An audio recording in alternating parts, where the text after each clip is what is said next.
Okay, the conference recording actually started. So if you're ready, Licia, is that how I pronounce your name? Licia, yes, that's right. Licia Berry. Okay. Okay. Okay, everyone. Good morning. It's Carla Wynn Hall, and I'm stepping up for Wynn Kelly Charles today to host our episode of Butterflies of Wisdom. And on Butterflies of Wisdom, we interview inspirational women and men on a wide range of topics with the purpose of having their voices heard. Our guests are dynamic and motivated leaders, givers and change makers who have created a huge impact on the world. While our show is focused on how we can provide a steady flow of positive information that can help the disabled community, because Wynn Kelly Charles has cerebral palsy. She's a podcast host that actually you wouldn't even know it by talking to her, but once you see her story, she's an advocate for helping the disabled community to do more able-bodied things in the world. And we also know that a unified voice is a strong voice. So I am the co-host today of the Butterflies of Wisdom show. Occasionally I do host these interviews, so it is my delight to be here with you and learn about the amazing things that you and our other guests are doing. I'm actually getting ready to launch my second book called Untapped, A Soul's Journey into the Frequency of Pure Consciousness in April, which is why I'm so excited to be interviewing you today, Licia.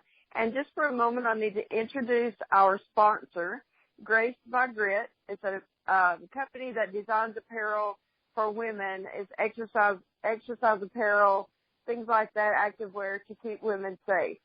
The idea for Grace by Grit was conceived during a run between two entrepreneurs, Kimberly and Kate, and they wanted clothes for women that can make them feel safe and powerful when they were doing their workouts. And that's our sponsor, so they help us out with everything that we do. So today, my guest is Licia Berry. She's known the world over. She's known by the world as the guide to the frontier inside. She has a passionate belief in women's innate resilience and unique ability to lead humanity into a better world. Licia's ongoing quest to nurture women's inner trust and empowerment has led her to teach and mentor women to claim and walk in their truth and strength on their unique life path for 15 years. So she writes on such juicy themes as women's issues, resilience, ancestral intelligence, consciousness, creative approaches to whole brain development, and leading a spirit-led life, and the mother. So there's some more on your bio, but I'm going to leave it at that, and I'm going to just say welcome to Butterflies of Wisdom. I'm excited to talk about this topic because I think it's one that the world still needs to hear for generations to come after you and I are gone from this world. So my first question, Licia, and welcome, is tell everybody who you are and what you're up to. Well, thanks first so much for the invitation to be on the show, and I'm in love with your sponsor. I'll have to go check them out. Just listening to them. Yeah. But my name is Licia Berry. I'm 51. I'm a wife and mother. Live in the United States, live in the Panhandle of Florida currently, but I've lived in the Southeast and the Southwest. And my work is very much centered on balancing out our culture through the lens of appreciation and affirmation of differences, and especially in the case of women. And have worked in my life professionally as an educator through the public schools, as a personal living skills trainer and evaluator for the Arizona Division of Developmental Disabilities. So worked with, young adults and children with brain issues.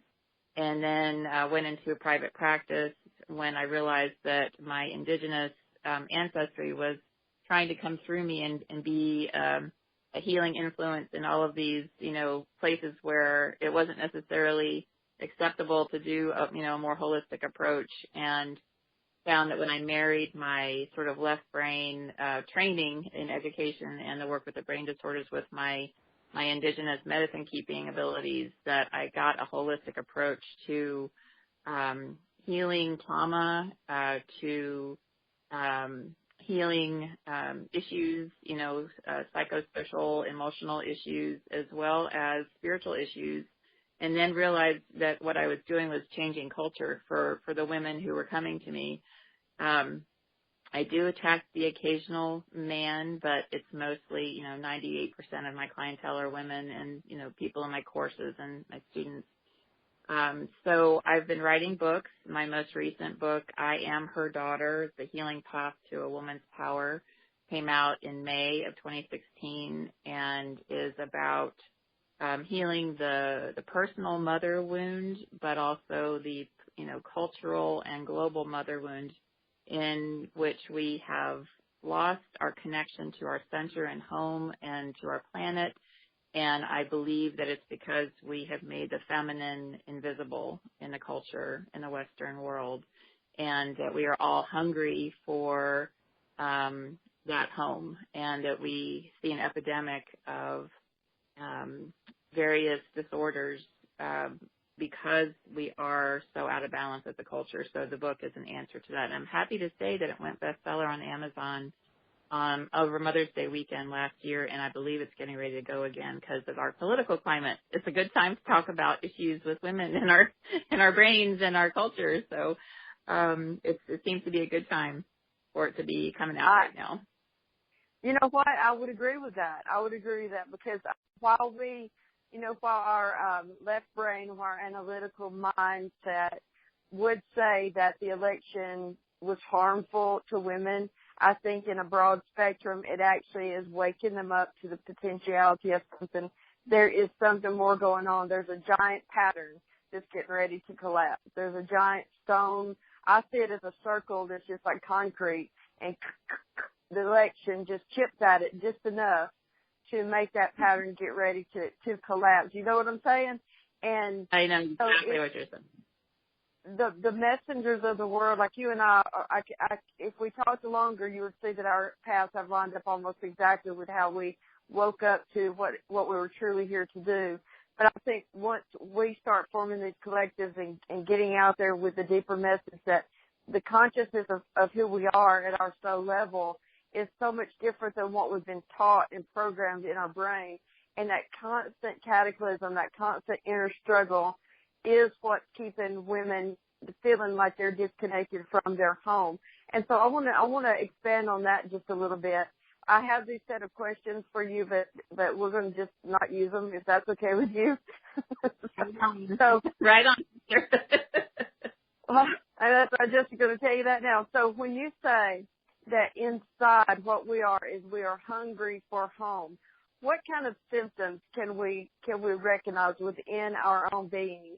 Like, let's just say we're talking to a group of 100 women, of whom 20 may be aware of pure awareness, consciousness, the human experience that we're born with by our gift from the Great Mother. But what are some symptoms that they would be feeling now as we're going through this transition and this ascension into a new dimension of reality? What are some symptoms of being hungry for home? Well, there's some very obvious outer ones, and I'll talk about those first because those are the ones that we can really notice because, again, we've been trained to notice what's on the outer.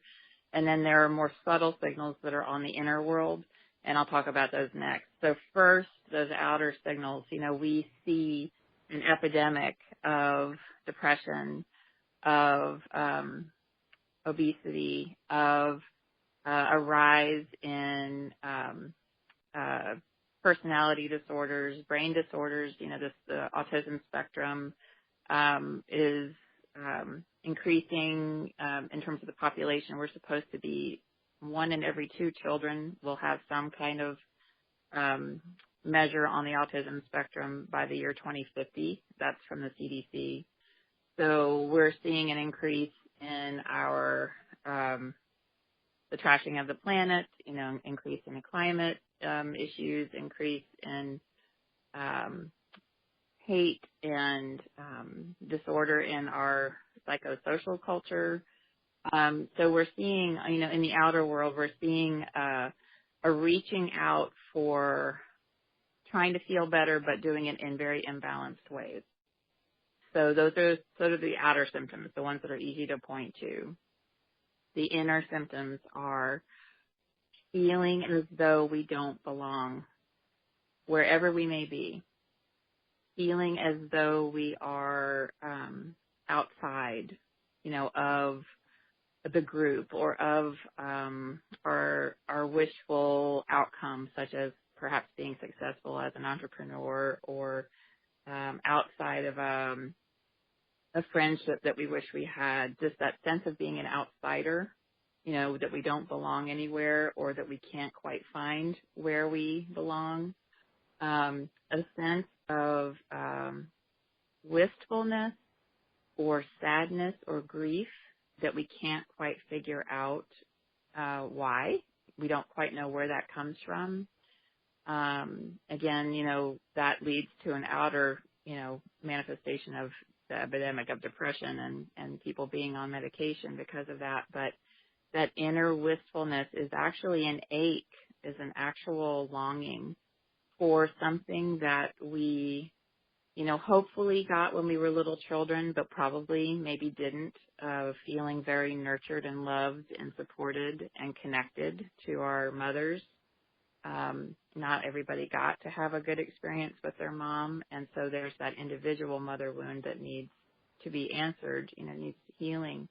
But that leads to a greater symptom in the culture.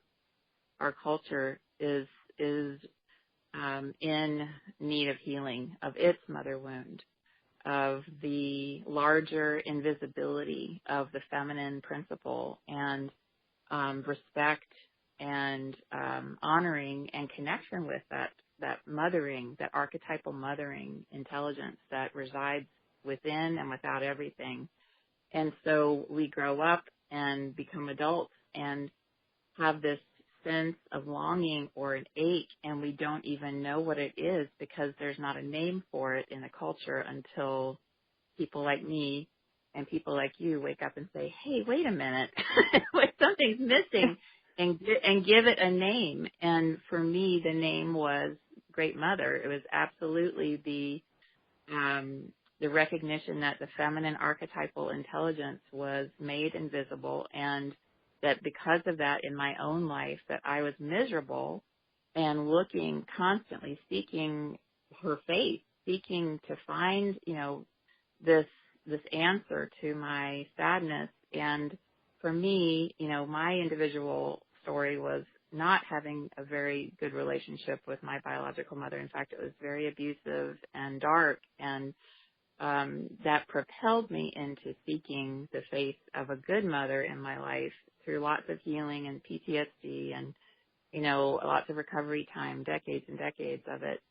And as a result, seeking the face of the ideal mother and finding that intelligence that is the true ideal mother in so many guises, whether it be the earth or whether it be the various goddesses of many cultures and spiritual traditions all around the world since the beginning of humanity, or whether it be a sense of the feminine face of God, that there is like a sense of a mother and father God. In indigenous culture, we talk about Father Sky and Mother Earth, but we also talk about the male and female aspects of Creator. And so really putting attention on that feminine aspect of the world and of the universe, bringing home that other half that we tend to not see because it's been made invisible, and making it visible, and then suddenly realizing that wound was healed and that my life was complete and that ache was not there anymore. So that does those make sense? Are you kind of with me on those? I was absolutely, that I was listening. Okay, so yes, and I agree with everything you say. I really think that we could talk for 2 or 3, maybe 4 hours on this, because I was also, now you can tell by my voice, I was born in Alabama. I live in Tennessee right now. So I was born into a strict set of patterns that were stiff expectations, religious requirements. You have to be a certain thing. You have to get married to a man when you graduate. He has to make the money. You have to be quiet and stay home. And because, like you, I had a seriously wounded mother, and still to this day do. I had to figure out where my soul was going to go. And through just a series of traumas and tragedies, I kept, every time I had this ache, every time I had this inner desire to find out what was going on with me. And so at about 24, I guess, I started studying various spiritual or religious teachings, whatever you would call that. And once I read one book about Mother Goddess, I was hooked, and I knew that was it. That was what I had been trying to find. Although, as you, it's taken me a good 20 years to finally be able to assimilate all that and to be able to reflect that back to the people that I'm talking to about different things on my path. But that ache for a mother, for that mother feeling, that is definitely the first signal that you have. And the epidemic of autism spectrum disorder, I believe that these children are being born tapped into a universal consciousness that folks of my age really don't understand yet. So just being able to make that bridge from the humanity perspective, from where we are on the physical plane, what we're programmed with in our brain, to the reality of heaven on earth, perfection, Ananda, however you want to call that, is going to require a new conversation, a new template, a new set of words, meanings, and associations, and basically just a redo on what we think that we know as the truth. And so I want to move forward just a little bit into another area that you say that you talk about and teach on, and that is whole brain development. I'm also really interested to know how that plays into the role of educating children with autism, guiding them through the waters, and how you work with the whole brain to help improve people. Okay. Well, that's really the next logical bridge. So thank you for the invitation to talk about that. I found that because I had been a subject of our Western culture, I, like many other people, like almost everyone, is trained into a left brain dominant way of thinking, which is, as you mentioned earlier, the linear, logical, rational way of looking at the world. And the left brain is really a brilliant deducer of boundaries and where I end and you begin, and lines and borders, and because it sees things as separate, it sees the world from a place of the parts rather than the whole. And also the language of the left brain, of course, is words. Again, we couldn't decode our words as we're talking to each other if we didn't have a part of our brain that could break things down into separate parts. The words wouldn't make sense. It would just be one long stream of blah, blah, blah. So, we need the left brain. The left brain is not a bad guy, but however, because of our insistence to be, rational, and the age of reason, of course, had started something wonderful and terrible at the same time. We have become over-reliant on the left brain, and even though we do use both hemispheres of our brain and all of our brain, all the different quadrants of the brain, we tend to dismiss the input of our right brain, which is thinking about the whole, which is imaginative and intuitive, which is creative and emotionally empathic. The right brain sees the big picture, where the left brain sees the parts. The right brain is the meaning maker. It's the one that says, I see how all these parts fit together, and they're really one thing. They really all are one. And our right brain speaks in the language of image. So words are not its thing. Image is the way it communicates. And in fact, in our dreams, as our subconscious is speaking to us, it uses the language of the right brain to imprint, messages to us as we're dreaming, through the use of image. So the input of the right brain over time has been, dismissed and reduced, even to the point where we have a belief system culturally that intuition is, either hocus pocus or just a bunch of, hooey or is wishful thinking or, it's not valued. Like, stop daydreaming. What are you, or even, labeled as witchcraft or evil, growing up in the South. It's a challenge because there's a belief that if you know things or sense things, that you're somehow outside of the heart of God, that's, somehow wrong or bad or evil. And in fact, what it is the right brain. The right brain knows exactly these things.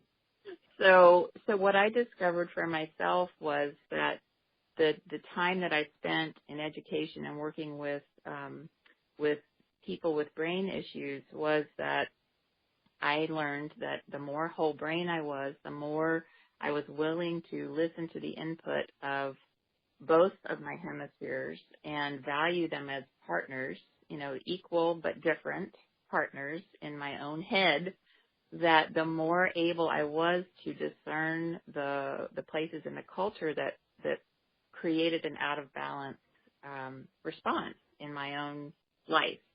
And so the more whole brain I was and the more I was willing to embrace the input of my right brain and really lend it, into processing through my left brain and be able to talk about it and be able to explore evidence, for why I could know the things that I knew or why I could heal the way I could heal or why I could pull ancestral record from my DNA into my current life and be accurate about it. How could I do those things? Well, because it was all coming through my right brain. But I was able to pull those things together, and the more I did that, the more in place I felt in the world. And the way that bridges into the feminine is because, not coincidentally, the qualities of the right brain are very much along the lines of the feminine principle, that connective, inclusive, empathic, emotional, intuitive, seeing everything from the point of view of the whole is very much the same as the yin or the feminine principle. And that left brain, not coincidentally, is very much along the lines of the masculine principle. Exactly. As different and seeing things, from the point of view of parts and deduction and linear, logical, thinking. And so together, these two principles are the basis for all physical reality, even down to the atomic structure. We have the positive charge and the negative charge. We can't have an atom without both of those, the electron and the proton. So we are made to honor both. We are designed, like in our bodies, down to our atoms, to be made of both of these principles. And so it's required to live a full and whole existence to live with both of those principles alive and well and visible. And the brain is a great place to start because the way we think is how we view everything. It's the filter through which we perceive the world. So our lives are created deeply by how we perceive. And if we're coming from the point of view of a whole brain, we see, feel, and experience things from a much more whole perspective, and that leads to joy. Which is where we want to be. That's where our home right. is.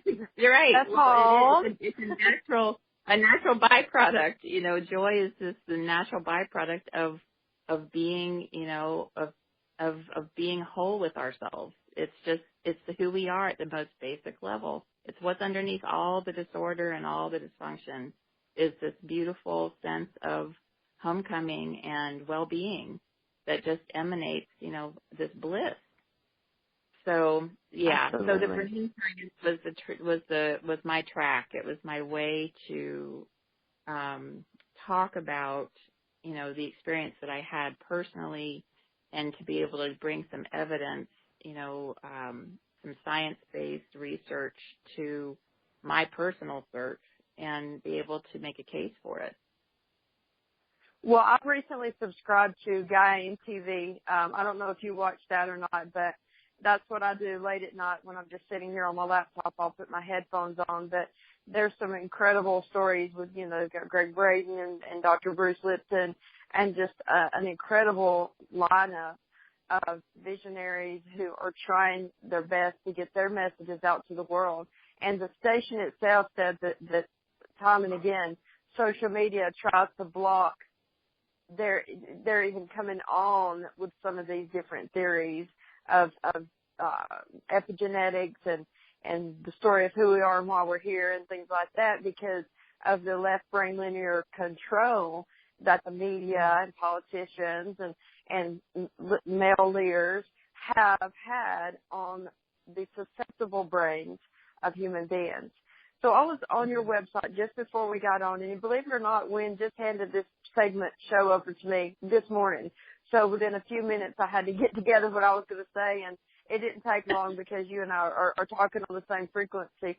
But I saw that you do a process called, is it PEMS? Is that what it's called?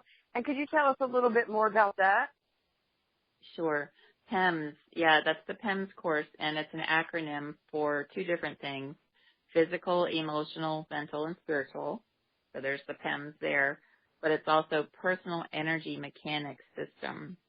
And I have been teaching this series of courses since the early 2000s, when I started my energy work practice, when I stepped out of, the socially acceptable ways, to be a healer into the more, direct way. And it's a series of courses that take people through reclaiming of the whole brain, reclaiming of their energy, a mastery of personal consciousness, as well as working with the body. There's this whole thing about mind over matter, and that's so disrespectful to me. I know. Much for mind with matter, so that there's a partnership, again, that partnership model where we're working with the concepts that were taught in ancient spiritual texts, for example, as well as the earth wisdom of indigenous cultures,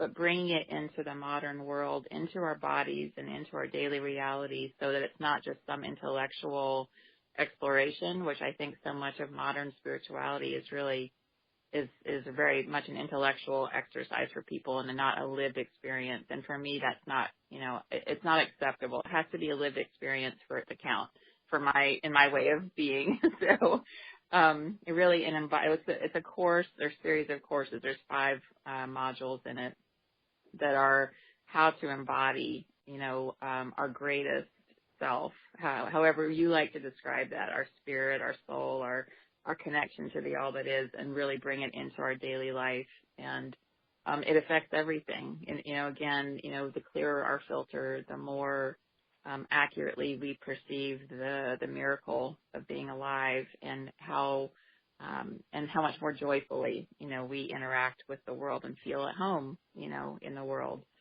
So that's the PEM series. There's also a nice course called The Frontier Inside, and you mentioned, me being called the guide to the frontier inside, and I love that, because that's really true, that the interior universe is just as vast as the outer universe. They say, the astrophysicists say, the universe is infinite, and I found that the inner universe that is infinite also, and that there's just so much fun to explore that inner landscape and discover and to learn to embrace things that we may not particularly like inside of ourselves, but if we are willing to offer some acceptance of parts of ourselves, then we overcome hurdles so very quickly, and it heals that, again, that heart of longing that we all have.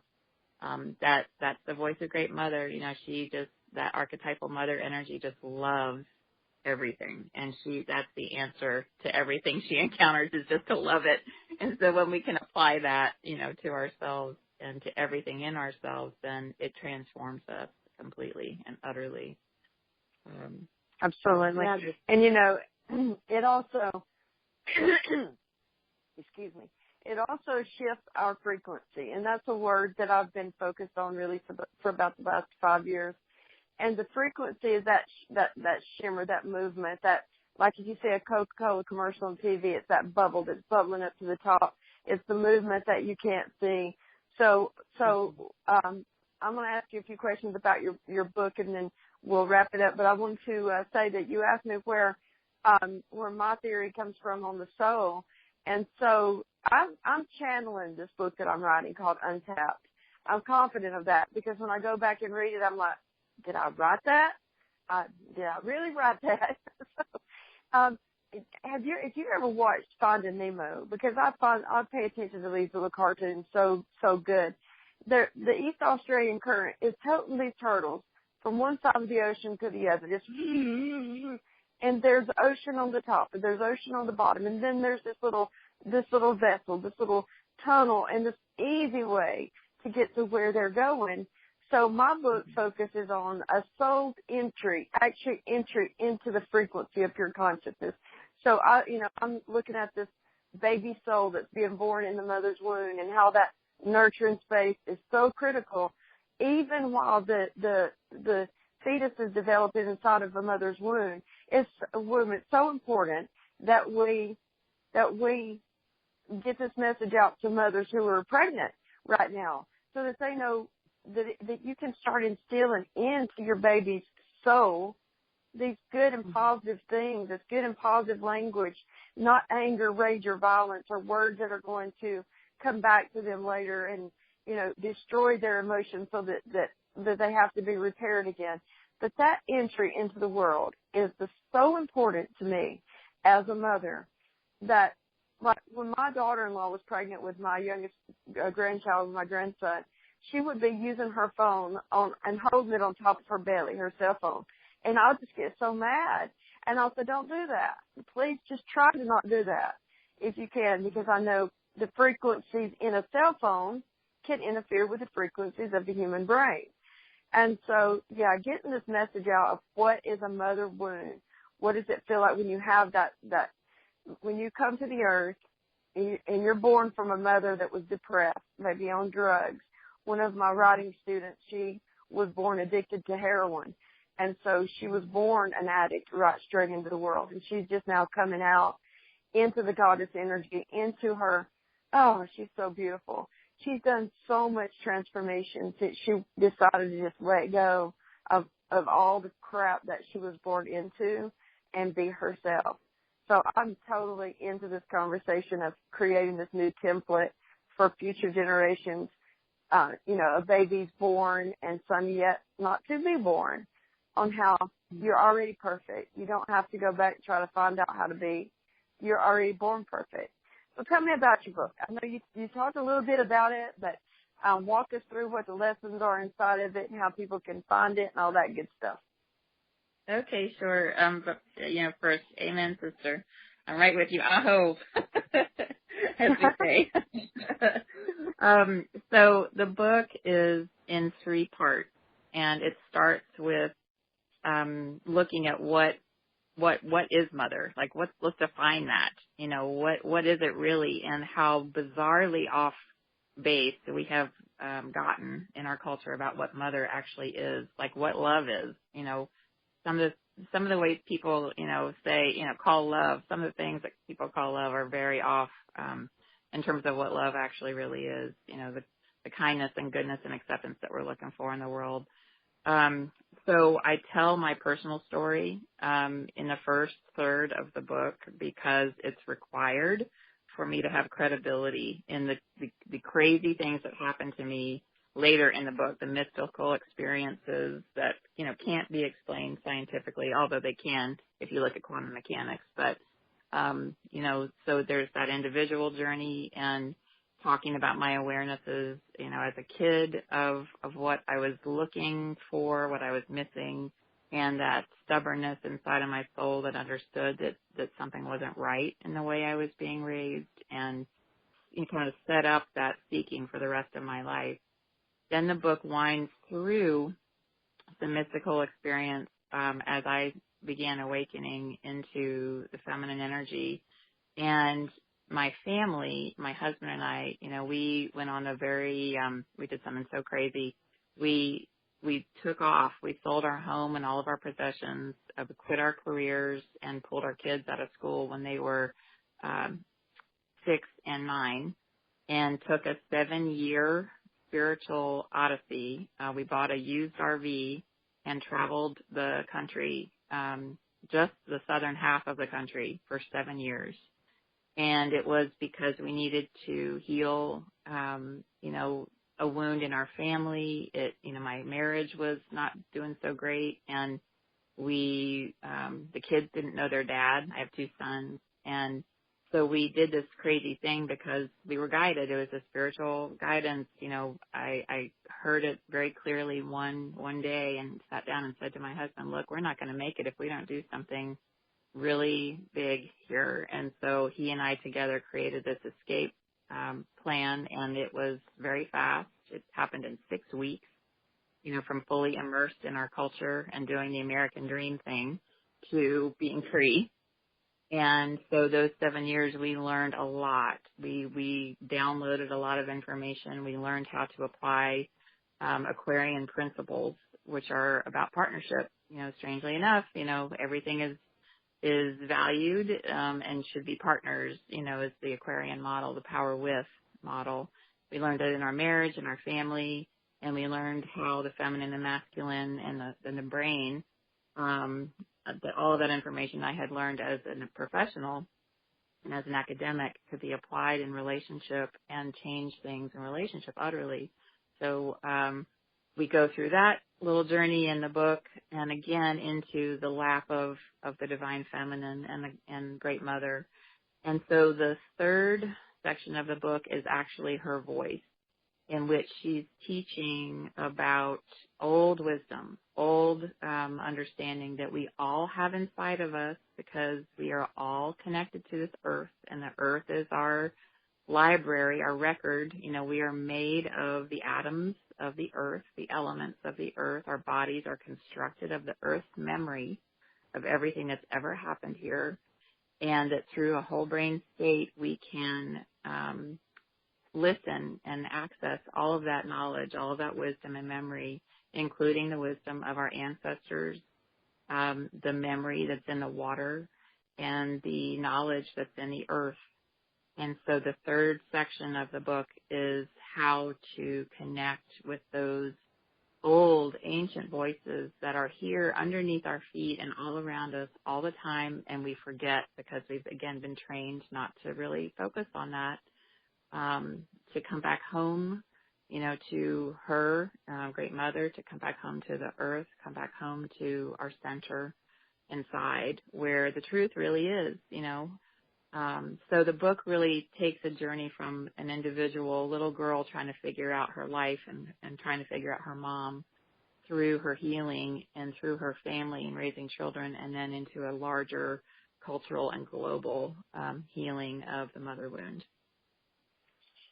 Hold on. Whoa, that sounds amazing. Let me give me a drink of water. Okay. And my book is on the online retailers, have it. And then, of course, I have it on my website, which is LiciaBerry.com. But the title is I Am Her Daughter. And if people Google the title, I Am Her Daughter, and my name, Licia Berry, they'll be taken. It's all over the place. And I'm getting ready to go on book tour actually next month, and super excited about meeting people out all over the U.S. to read and speak. I have a lot of images that have come through as a result of writing this book. I'm an artist as well as an author and a mentor and a guide and speaker. So I bring images to help people get the information in a whole brain way, because sometimes words aren't the way we need to understand things. Right. I like to get the images in there too.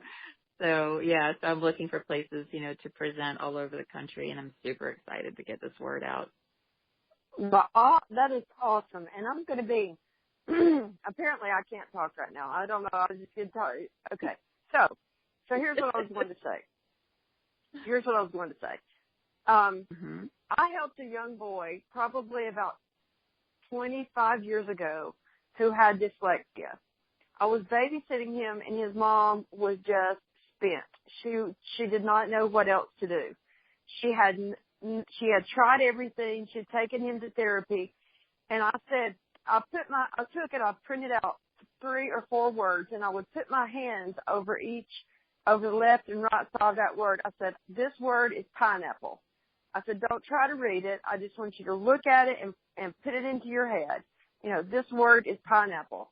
And it didn't take but a couple of weeks of me working with him until he had memorized enough words as pictures that he could read.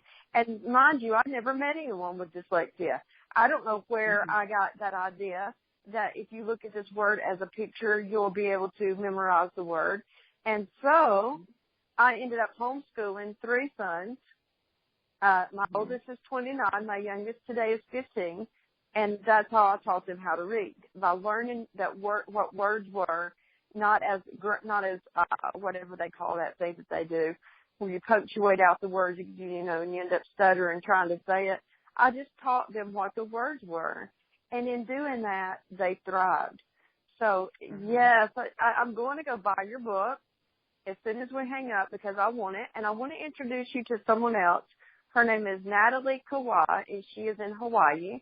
From Sweden or Switzerland, and she moved to Hawaii. Her book is Conversations with Mother Goddess, and it's really in alignment with the third part of your book. So I think you and her may have some things in common. And besides that, thank you. Oh my goodness, thank you so much for going on your spiritual odyssey, for listening to that voice that allowed you to come out with your book. And I would also like to keep in touch with you so I can share my book with you over the next couple of weeks and let you see how kind of I'm taking that same journey, and not for myself because I have 2 granddaughters.